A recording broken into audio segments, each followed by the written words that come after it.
ओम श्री परमात्मने नमः।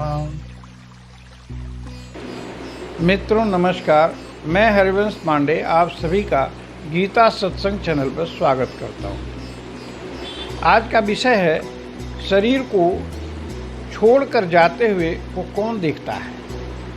यह विषय श्रीमद् भगवद गीता के अध्याय 15 का 10वां श्लोक है। आप सभी से निवेदन है कि यदि चैनल को सब्सक्राइब न किया हो तो कर दें, शेयर और कमेंट भी और लाइक भी करें ताकि अन्य भाई बहनों तक ये संदेश पहुंच सके। तो 15 अध्याय का 10वां श्लोक कहता है, उत्क्रामंतम सितम वापि भुंजानम वा गुणान्वितान विमूढ़ा नानुपश्यन्ते पश्यन्ते ज्ञान चक्षुषः। भाव है कि शरीर को छोड़कर जाते हुए को अथवा शरीर में स्थित हुए को अथवा विषयों को भोगते हुए को, इन तीनों गुणों से युक्त हुए को भी अज्ञानी जन नहीं जानते। केवल ज्ञान रूप नेत्रों वाले विवेकशील ज्ञानी तत्व से जानते हैं। आइए इसका तात्पर्य समझते हैं। कहा गुणान्वितान यानी गुणों से युक्त प्रकृतस्थ पुरुष अर्थात जीवात्मा।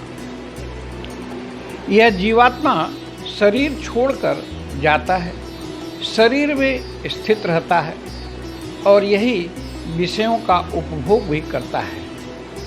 इसके लिए गीताकार ने क्रमशः कहा उत्क्रामंतम स्थितम और भुंजानम वाप। ऐसे स्पष्ट रूप से स्थित जीवात्मा को कौन नहीं जानता।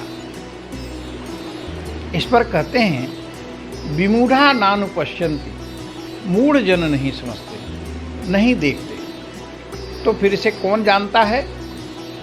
पश्यन्ति ज्ञान चक्षुषः, जो ज्ञानी जन हैं वे ही इसे तत्व से समझते हैं। स्थूल शरीर को छोड़ते समय जीव सूक्ष्म और कारण शरीर को साथ लेकर प्रस्थान करता है।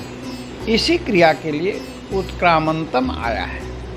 अंत समय में जिस भाव का चिंतन होगा सूक्ष्म शरीर वैसा ही रूप धर लेगा। तत्पश्चात स्थूल शरीर बनने में समय लगता है। इसी को गीताकार ने स्थितम वा कहा है।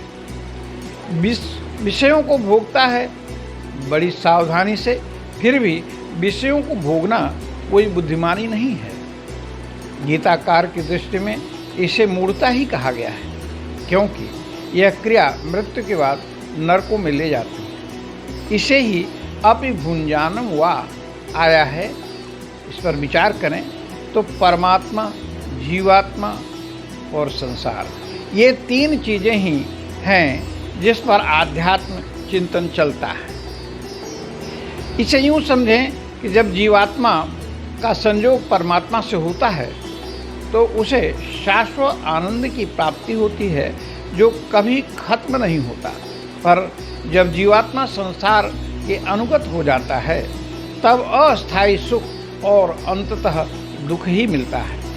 इस पर सारे विद्वान सहमत हैं। तो यहाँ जो अपि शब्द है वह स्पष्ट कहता है कि जीवात्मा जब उत्क्रमित स्थित और भुंजान की स्थिति में होता है तो गुणों से युक्त होता प्रतीत होता है, पर वास्तव में स्वयं निर्लिप्त ही है। वास्तविक स्थिति में आत्मा न कहीं उत्क्रमण करता है, न कहीं स्थित होता है और न वह भोक्तापन में ही है।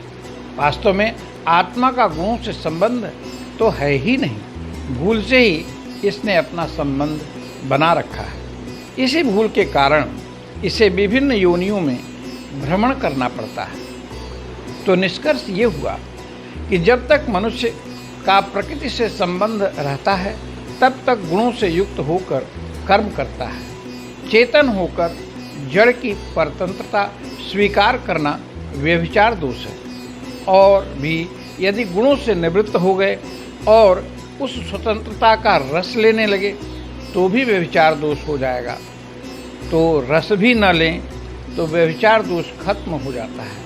इस प्रेम को प्राप्त करना ही जीव का असल उद्देश्य है। इस प्रेम की प्राप्ति ही पूर्णता है।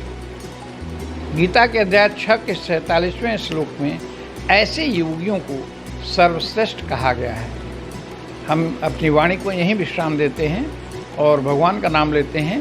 हरि ही ओम तत्सत, हरि ही ओम तत्सत, हरि ही ओम तत्सत।